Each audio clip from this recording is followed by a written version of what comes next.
ধামাকা এবং ইন্টারেস্টিং হতে চলেছে বদসুরত নাটকের ২৬ নং পর্ব। যে পর্বে মায়ার কাছে চলে আসবে জামাল, তাও আবার বজরুলকে নিয়ে কিছু কথা বলার জন্য। জামাল তার পাপের প্রায়শ্চিত্ত করার জন্য মায়াকে কিছু টাকা দিতে চাইবে, যাতে সে টাকা দিয়েই দেশে থেকে বজরুল কোনো ব্যবসা করতে পারে। এখন দেখার বিষয়, বজরুল কি জামালের এই টাকা অ্যাকসেপ্ট করবে?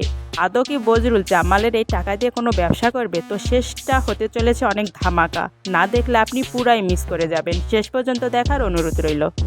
মায়া তার নতুন সংসারে একা হয়ে আছে। অপরদিকে সেই সময়ে জামাল আসবে মায়ার বাড়িতে এবং জামাল এসে মায়াকে নতুন করে প্রস্তাব দিবে যাতে বজরুল দেশে ফিরে আসে এবং জামালের টাকা দিয়ে নতুন করে একটা ব্যবসা শুরু করে। এখন মায়া যখন বজরুলকে ফোন দিয়ে সমস্ত কিছু খুলিয়ে বলবে, তখন বজরুল অস্বীকার করবে, কারণ বজরুল কখনোই চাইবে না অন্যের টাকা দিয়ে ব্যবসা বাণিজ্য করা, কারণ বজরুল ইতিমধ্যে বিদেশ থেকে অনেক টাকাই উপার্জন করেছে এবং বজরুল মায়াকে জানাবে সে আর কিছুদিন বিদেশ থেকে আর কিছু টাকা উপার্জন করে এসে নিজের টাকা দিয়ে একটা ব্যবসা বাণিজ্য শুরু করবে। এবং পরবর্তীতে আমরা দেখতে পারবো হয়তো মায়া এ সমস্ত বিষয় জামালকে খুলে বলবে। সে আদৌ এটাও বলবে যে বজরুল কখনোই অন্যের টাকা দিয়ে ব্যবসা বাণিজ্য করবে না, কিন্তু জামাল সে নিজেকে মায়ার কাছে নিজের অপরাধের প্রায়শ্চিত্ত করার জন্যই মায়াকে প্রস্তাব দিয়েছে, কারণ এর আগে জামাল মায়াকে অনেকভাবে অপমানিত করেছে এবং নিজের মা ভাই বোন অর্থাৎ পরিবারকেই প্রাধান্য দিয়েছে। কখনোই সে মায়ার কথা বুঝতেও চেষ্টা করেনি।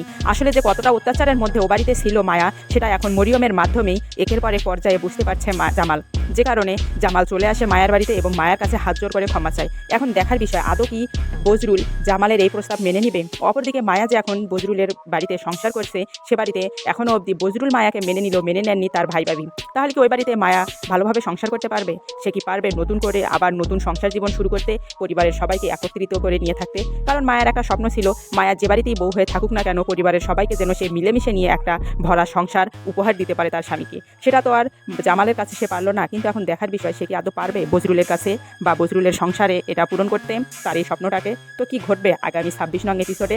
আপনারা ইতিমধ্যে আমাদের ভিডিওর মাধ্যমে কিছুটা হলো আন্দাজ বুঝতে পেরেছেন যে কি ঘটতে চলেছে। অথচ আমরা আরও এটা দেখব, জামালকে যে তার মা এবং ভাই বোনেরা নতুন করে প্রস্তাব দিল টাকাগুলোর, সেগুলোর টাকা কি জামাল দিতে চাইবে, নাকি অর্ধেক কিছু সম্পত্তি সে তার মা এবং ভাই বোনদের নামে লিখে দিবে? অপরদিকে যদি জামাল এগুলো লিখে দিতে চায়, মরিয়ম কি এটা মেনে নিবে? সে কি কখনো চাইবে জামাল এগুলো লিখে দিক? তো অনেক ধামাকা এবং ইন্টারেস্টিং পূর্ণ হতে চলেছে ২৬ নং এপিসোড। কেউ দেখতে মিস করবেন না, সবাই পাশে থাকুন, দেখতে পাবেন।